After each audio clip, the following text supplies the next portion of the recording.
மகனே, நீ கும்பராசியாக இருந்தால் இந்த மே மாதத்தில் ராசிக்கு அதிபதியான சனி பகவான் தனஸ்தானத்தில் இருப்பதால் இதுவரை இருந்து வந்த பண பிரச்சனைகள் விலகும்.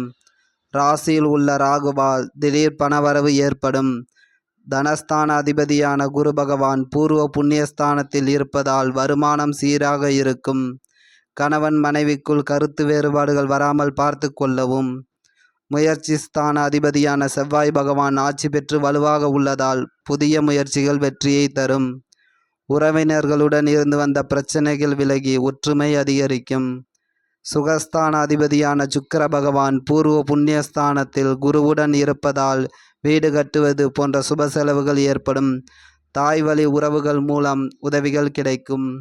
பூர்வ புண்ணியஸ்தான அதிபதியான புத பகவான் சுகஸ்தான அதிபதியுடன் பரிவர்த்தனை யோகம் பெற்று வலுவாக உள்ளதால் பூர்வீக சொத்துக்களில் இருந்து வந்த பிரச்சனைகள் விலகும். சத்ருஸ்தானத்திற்குரிய சந்திர பகவானால் எதிரிகளின் தொல்லை அவ்வப்போது இருக்கும். இந்த மே மாதத்திலிருந்து கடனானது குறையத் தொடங்கும். உணவு போன்றவற்றில் கவனமாக இருப்பது நல்லது.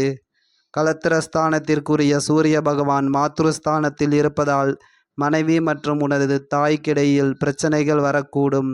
அதோடு கலத்திரஸ்தானத்தில் உள்ள கேதுவால் மனைவியின் பிடிவாதம் அதிகரிக்கும். அஷ்டமஸ்தான அதிபதியான புத பகவான் சுகஸ்தானத்தில் இருப்பதால் திடீர் பணவரவு ஏற்படும். இருப்பினும் தாயின் உடல் நலத்தில் அக்கறை காட்டுவது நல்லது. தர்மஸ்தான அதிபதியான சுக்கிர பகவான் பூர்வ புண்ணியஸ்தானத்தில் இருப்பதால் தந்தையின் மூலம் லாபங்கள் அதிகரிக்கும். தொழில்ஸ்தான அதிபதியான செவ்வாய் பகவான் முயற்சி ஸ்தானத்தில் வலுவாக உள்ளதால் வேலையில்லாத கும்பராசிக்காரர்களுக்கு இந்த மாதம் நல்ல வாய்ப்புகள் கிடைக்கும். வேலையில் உள்ளவர்கள் மற்றவர்களிடம் பேசும்போது கவனமாக இருப்பது நல்லது. மனதில் உள்ளவற்றை வெளிப்படையாக பேச வேண்டாம். லாபஸ்தான அதிபதியான குரு பகவான் பூர்வ புண்ணியஸ்தானத்தில் இருப்பதால் லாபம் அதிகரிக்கும். விரயஸ்தான அதிபதியான சனி பகவான் குடும்பஸ்தானத்தில் இருப்பதால் குடும்பத்தின் நலனுக்காக விரயங்கள் ஏற்படும். குறிப்பாக இந்த மே மாதத்தில் தாயின் உடல் நலத்தில் அக்கறை காட்டுவது நல்லது. இது உனது குருவின் வாக்காகும்.